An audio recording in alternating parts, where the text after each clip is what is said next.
Saingi Barcelona, Juve juga kejar jasa Ilkay Gundogan. Rencana Barcelona untuk merekrut Ilkay Gundogan tidak akan berjalan mulus. Juve dilaporkan juga mulai bergerak untuk mengamankan pemain Man City itu.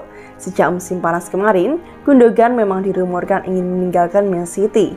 Gelandang itu merasa sudah memenangkan segalanya bersama The Citizen, sehingga ia mencari tantangan baru dalam karirnya.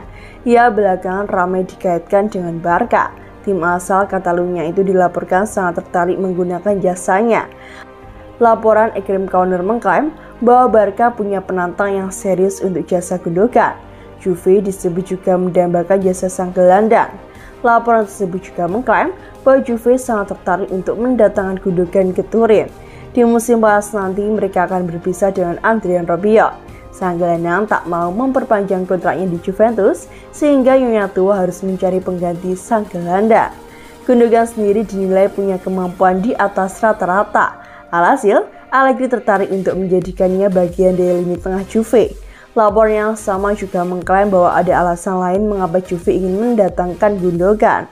Sang gelandang bisa direkrut secara gratis pada musim panas nanti, dikarenakan ia tak mau memperpanjang kontraknya di Etihad Stadium. Juve yang keuangannya lagi kurang oke belakangan menilai Gundogan bisa menjadi opsi yang sangat bagus untuk kebutuhan tim. Gundogan sendiri dilaporkan sudah menerima tawaran dari Barca dan Juve, namun ia masih belum memutuskan kemana ia akan pergi, dikarenakan ia dan sang agen masih mempelajari tawaran-tawaran tersebut.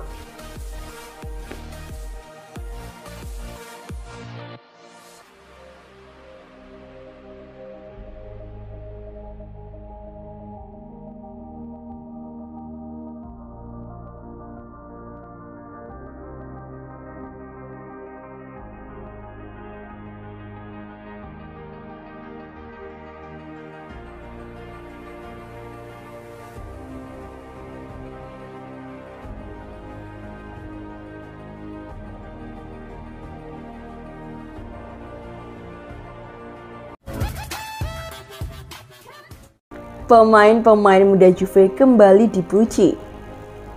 Juve mulai sering memberi kesempatan kepada para pemain muda, termasuk saat mengalahkan Monza 2-1 di babak 16 besar Coppa Italia. Para jebolan tim junior diyakini akan menjadi tumpuan Bianconeri di masa depan. Niccolò Fagioli, Fabio Miretti, Samuel Eto'o Junior, dan Matteo Stoll tampil sejak menit awal dalam laga yang berlangsung di Allianz Stadium. Keempatnya merupakan lulusan Juveniscan atau Juventus U23. Bahkan Moiskin dulunya merupakan jebolan Akademi Juve dan kini masih 22 tahun. Dan peran kelimanya begitu terasa di laga melawan Monza. Fagioli hampir mencetak gol di awal babak pertama. Saul merancang gol pertama yang dicetakin pada menit ke-8. Sedangkan Miretti dan Eto'o Junior tampil menjaga ketangguhan lini tengah. Sebagian besar pemain ini memang akhirnya diganti di babak kedua. Saat skor masih imbang 1-1.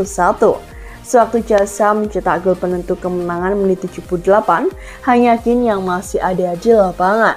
Mereka jelas masih butuh waktu untuk bisa menjadi pemain kunci dan memiliki mental pemenang seperti para pemain senior.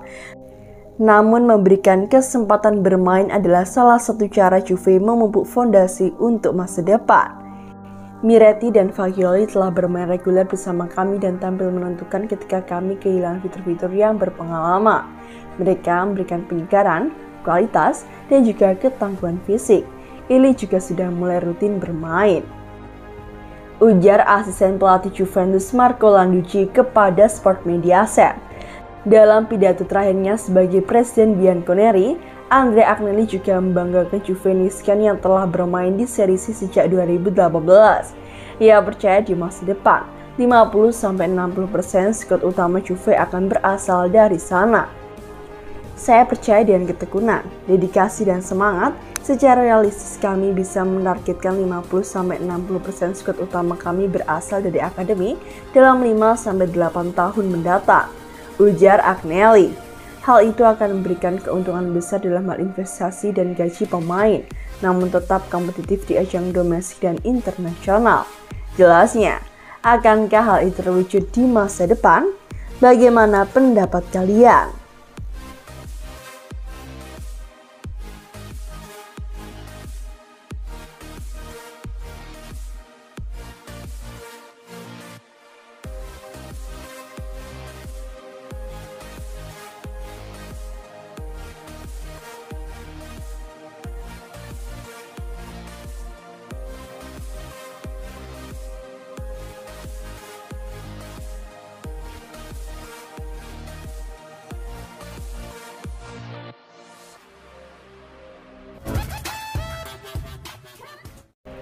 Juventus resmi dihukum pengurangan 15 poin gara-gara pelanggaran finansial. Federasi Sepak Bola Italia menyatakan bahwa poin milik Juve di Serie A 2022-2023 resmi dikurangi sebanyak 15 poin. Juve dinyatakan bersalah dalam pelanggaran finansial. Sebelumnya pada November 2022, para petinggi Juve dan seluruh anggota Dewan Klub mengundurkan diri dari posisinya. Ada indikasi seluruh orang yang mundur tersangkut kasus finansial yang menimpa Juventus. Indikasi tersebut kemudian diperiksa oleh pihak kepolisian setempat. Kasusnya sampai bisa dibawa ke pengadilan setelah melalui pemeriksaan dari kejaksaan. Hasilnya, pengadilan banding federal memutuskan untuk menghukum Juventus dengan pengurangan poin dan hukuman terhadap 11 petinggi Juventus. FIGC sendiri telah mengeluarkan pernyataan resmi terkait sanksi untuk Juve. Berikut ini bunyi pernyataan resminya. Pengadilan banding federal yang dipimpin oleh Mario Luigi Torsello telah menerima sebagian banding dari kantor kejaksaan federal, memberikan sanksi kepada Juventus dengan 15 poin penalti untuk diberikan pada musim sepak bola saat ini. Sebelumnya, kejaksaan memutuskan Juventus telah bersalah atas jumlah pelanggaran keuangan. Klub sukses menyelamatkan uang sebesar 90 juta euro dari membayar gaji pemain. Kasus ini sendiri terjadi selama masa pandemi. Juve dicurigai dikarenakan melakukan pengurangan gaji para pemainnya yang dianggap tak wajar. Sanksi ini sendiri masih bisa diajukan banding oleh Juve. Tak dijelaskan secara detail kapan batas banding tersebut. Sementara itu, sanksi yang sudah ditetapkan langsung berlaku ke papan klasemen.